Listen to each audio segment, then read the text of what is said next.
Assalamualaikum warahmatullahi wabarakatuh.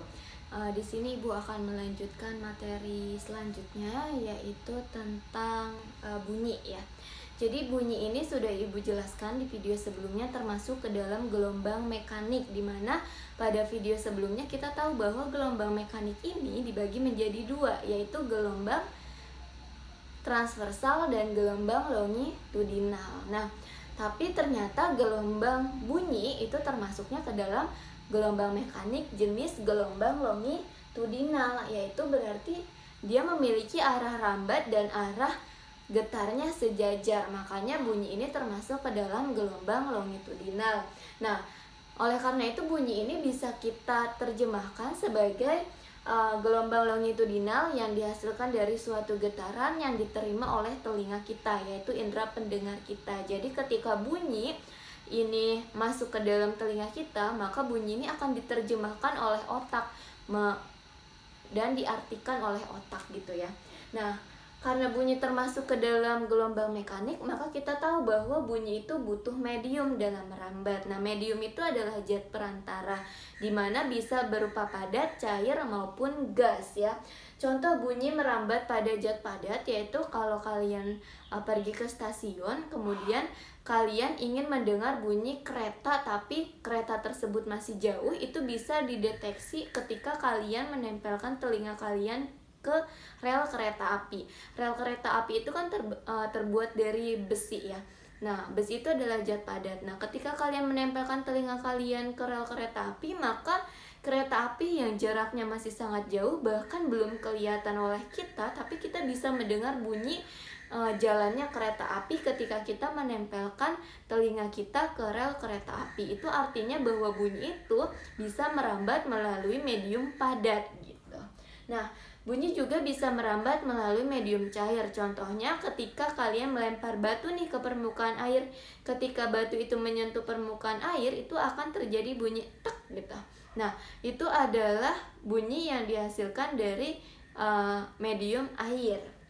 Dan bunyi juga butuh medium berupa gas, yaitu kalau di gas itu sudah kita buktikan pada kehidupan sehari-hari ketika kita berbicara. Nah, itu bunyi merambat melalui gas, yaitu berupa udara ya. Nah, ternyata kecepatan rambat atau kecepatan bunyinya pada setiap medium itu berbeda-beda. Ternyata lebih cepat atau paling cepat itu bunyi itu merambat di medium padat, dan paling lambat itu di medium gas. Berarti kecepatan bunyi di medium padat itu lebih besar daripada cair dan lebih besar juga daripada gas. Tetapi cepat rambat bunyi di cair itu lebih besar dari gas dan lebih kecil dari zat padat. Intinya yang paling cepat itu bunyi merambat di zat padat dan paling lambat itu di medium gas gitu ya. Nah, kemudian ada syarat terjadinya bunyi. Kalau syarat terjadinya bunyi, otomatis dia harus ada sumber bunyi di mana bunyi itu dihasilkan. Yang kedua, harus ada penerimanya, harus ada pendengarnya, respondennya. Yang ketiga, ada mediumnya. Kalau tidak ada medium, berarti dia bukan bunyi, karena bunyi perlu medium untuk merambat.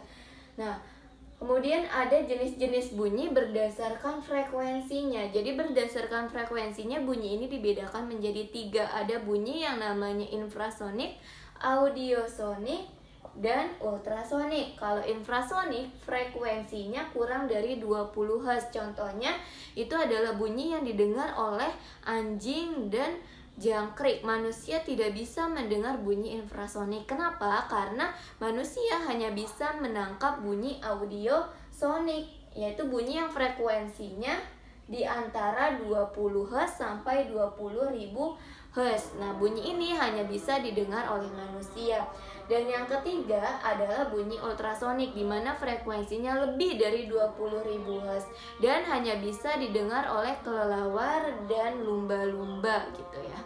Nah, kenapa kelelawar pada malam hari bisa mencari makanan, bisa memakan mangsanya, padahal malam hari itu gelap? Kenapa? Karena kelelawar ini bisa memancarkan gelombang ultrasonik. Nah, gelombang ini akan dipantulkan kembali dan ditangkap oleh mata kelelawar dan diterjemahkan bahwa itu adalah jarak dari benda yang dia lewatinya gitu. Jadi walaupun keadaannya gelap, kelelawar itu masih bisa berjalan ya, masih bisa terbang gitu, masih bisa mencari makanannya. Nah, begitu pula dengan lumba-lumba. Jadi sebenarnya lumba-lumba ini tinggalnya itu di dalam di dalam laut yang sangat gelap. Nah, tapi dia masih bisa mendengar bunyi. Karena bunyi yang dia dengar itu adalah bunyi yang di atas 20.000 Hz gitu ya.